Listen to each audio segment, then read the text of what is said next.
ఆనాడు వైఎస్ఆర్సీపీ గవర్నమెంట్లో శాంక్షన్ చేసిన 17 మెడికల్ కాలేజీల్లో 5 మెడికల్ కాలేజీలు పూర్తి చేసి రన్నింగ్లో 2 కాలేజీలు కూడా పూర్తి చేయడం జరిగింది. ఆ మిగిలిన 10 కాలేజీలను తెలుగుదేశం ప్రభుత్వం అధికారంలోకి వచ్చిన తర్వాత పీపీ సిస్టమ్ కింద ప్రైవేట్ పరం చేయాలనే ఉద్దేశంతోనే వీళ్ళు తెలుగుదేశం తీసుకునే నిర్ణయానికి వ్యతిరేకంగా మెడికల్ కాలేజీలో అన్నీ కూడా ఈ ప్రైవేటీకరణ వ్యతిరేకంగా ప్రజలందరినీ కూడా సమాయత్తం చేసి వాళ్ళకు కూడా ప్రజలలో కూడా ఒక స్పందన వచ్చే విధంగా ఈ మెడికల్ కాలేజీ ప్రైవేటు పరం చేయడానికి వీల్లేదు, ఖచ్చితంగా ప్రభుత్వమే నడపాలి.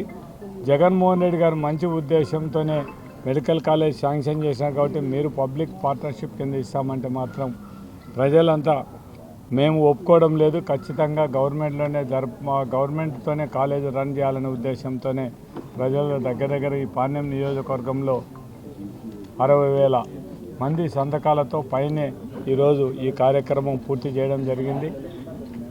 ఈరోజు 10వ తేదీ మొత్తం ఈ పాణ్యం నియోజకవర్గం నుంచి మొత్తం నంద్యాల జిల్లాకు ఇక్కడ ఉండే ఏవైతే బాక్సులు ఉన్నాయో అవన్నీ కూడా పంపించి అక్కడ నంద్యాల పార్టీ ఆఫీసులో ఆడ భద్రపరచడం జరుగుతుంది. ఆ నుంచి 15వ తేదీ సోమవారం రోజు మళ్ళా మనకు విజయవాడకు పంపేయడానికి అంటే గవర్నర్ దగ్గరికి మా నాయకుడు జగన్మోహన్ రెడ్డి గారు ఆయన ఆధ్వర్యంలో మొత్తం ఇవన్నీ కూడా ఇక్కడ నుంచి పోయిన వెహికల్స్ అన్నీ కూడా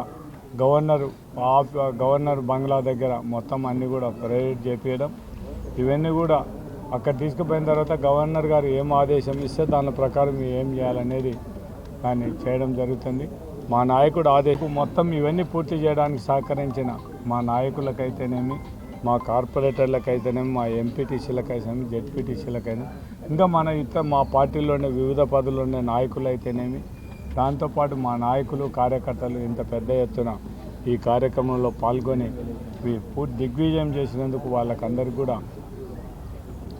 హృదయపూర్వక కృతజ్ఞతలు తెలియజేస్తూ మొత్తం కూడా నిన్న కూడా మనకు యువత మేలుకో కార్యక్రమంలో కూడా పెద్ద ఎత్తున మంచి స్పందన ఈ పాణ్యం నియోజకవర్గంలో రావడం, అదేవిధంగా యువతలో ఏ విధంగా ఈ తెలుగుదేశం ప్రభుత్వం అధికారంలోకి వచ్చిన తర్వాత వాళ్ళకు ఫీజు రియంబర్స్మెంట్ కానీ, లేకుండా విద్యా దీవెన కానీ, వసతి దీవెన కానీ, లేకుంటే వాళ్ళకు నిరుద్యోగ భృతి ఇస్తానని చెప్పి ఆ నిరుద్యోగ భృతి ఇవ్వకుండా చేసిన దానికి ఇవన్నీ కూడా యువతనంతా చైతన్యవంతులు చేయడానికి తెలుగుదేశం ప్రభుత్వంలో ఎంత నష్టపోయినారు ఏం కథ అనేది కూడా యువతకు తెలియజెప్పాలనే ఉద్దేశంతోనే నిన్న యువత మేల్కో అనే కార్యక్రమాన్ని కూడా నరసింహారెడ్డి ఆధ్వర్యంలో చేయడం జరిగింది.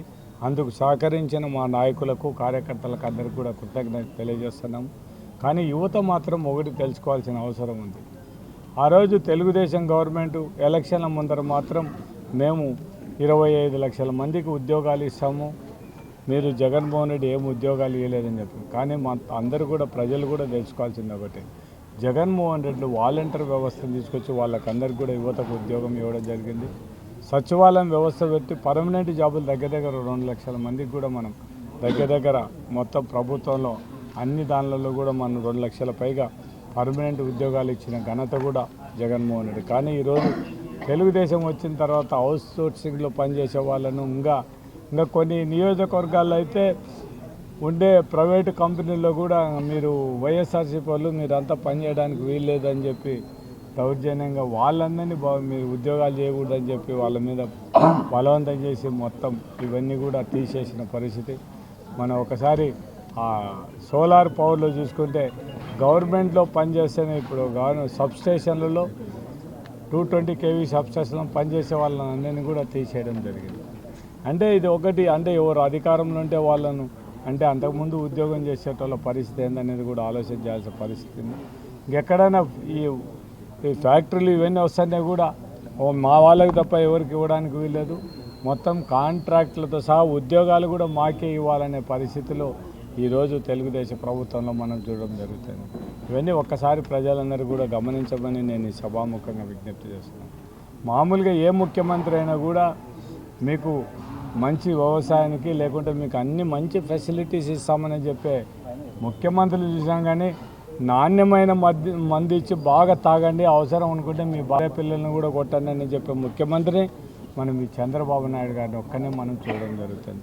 అంటే ఒక్కసారి ఆలోచించండి, ఆ రోజు జగన్మోహన్ రెడ్డి ఎక్కువ మందు తాగితే ప్రజలు చెడిపోతారనే ఉద్దేశంతో కొన్ని నిర్ణయాలు తీసుకుంటే దాన్ని ఏదో భూతద్దంలో చూపించి మొత్తం ఈ కల్తీ మందు అమ్ముతున్నారండి. కానీ ఈరోజు ఎవరు గవర్నమెంట్లో మొత్తం మీ ఎమ్మెల్యేగా పోటీ చేసిన ఆయనే మొత్తం కల్తీ మందు, నకిలీ మందు తయారు చేసి దొరకడం జరిగింది.